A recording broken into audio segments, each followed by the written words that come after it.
Hi all, ಇದು Thursday evening vlog. ಕೆಲವೊಮ್ಮೆ ಶಾಪಿಂದ ಮನೆಗೆ ಬರೋ ಅಷ್ಟರಲ್ಲಿ ಲೇಟೇ ಆಗೋಗ್ಬಿಡುತ್ತೆ. ಇವತ್ತು ಕೂಡ 7:30 ಆಗೋಗ್ಬಿಟ್ಟಿತ್ತು. ನಮಗೆ ನೈಟ್ ಟೈಮು ರೈಸ್ ತಿನ್ನೋಕ್ಕೆ ಅಷ್ಟೊಂದು ಇಷ್ಟ ಆಗಲ್ಲ. ಹಾಗಾಗಿ ಮುದ್ದೆ ಅಥವಾ ಚಪಾತಿನೇ ಮಾಡ್ಕೊಂಡು ಬಿಡ್ತೀನಿ. ಈ ಥರ ಟೈಮ್ ಏನಾದರೂ ಆಗಿದ್ದರೆ ಮುದ್ದೆ ಮಾಡ್ಕೊಂಡು ಬಿಡ್ತೀನಿ. ಚಪಾತಿಗಿಂತ ಮುದ್ದೆ ಬೇಗನೆ ಮಾಡ್ಬೋದು. ಹಾಗೆ ಮುದ್ದೆಗೆ ಅಂತ ಹುಳ್ಳಿಕಾಳು ಹಾಕಿ ಹುಳಿ ಮಾಡ್ಕೊಂಡಿದ್ದೆ. ಬೆಸ್ಟ್ ಕಾಂಬಿನೇಷನ್ ಇದು ಮುದ್ದೆಗೆ. ಊಟ ಎಲ್ಲ ಮುಗಿಸಿ ಕಿಚನ್ನ ಬೇಗ ಕ್ಲೀನ್ ಮಾಡ್ಕೊಂಡು ಬಿಡೋಣ ಅಂತ ಮಾಡ್ಕೊತಿದ್ದೆ. ಕೈ ಜಾರಿ ಮಣ್ಣಿನ ಜಗ್ ಕೂಡ ಬಿದ್ದೋಯ್ತು. ತುಂಬ ಆಸೆ ಪಟ್ಟು ತೊಗೊಂಡು ಬಂದಿದ್ದೆ.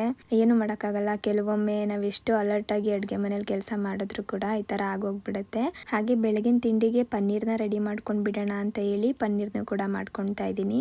ನಾಳೆ ಶುಕ್ರವಾರ ಆಗಿರೋದ್ರಿಂದ ಪೂಜೆ ಸಾಮಗ್ರಿಗಳನ್ನೆಲ್ಲ ಈಗಲೇ ತೊಳೆದು ಎತ್ತಿಟ್ಕೊಂಡು ಬಿಡ್ತೀನಿ. ನನಗೆ ಪೀತಾಂಬರಿ ಬಳಸ್ಕೊಂಡು ತೊಳೆದ್ರೆ ಕೈ ಸ್ವಲ್ಪ ಅಲರ್ಜಿ ಆಗುತ್ತೆ. ಹಾಗಾಗಿ ಮನೇಲೆ ಒಂದು ಪೇಸ್ಟ್ನ ರೆಡಿ ಮಾಡಿಕೊಂಡು ಪೂಜೆ ಸಾಮಗ್ರಿಗಳನ್ನೆಲ್ಲ ಕ್ಲೀನ್ ಮಾಡ್ಕೊತೀನಿ.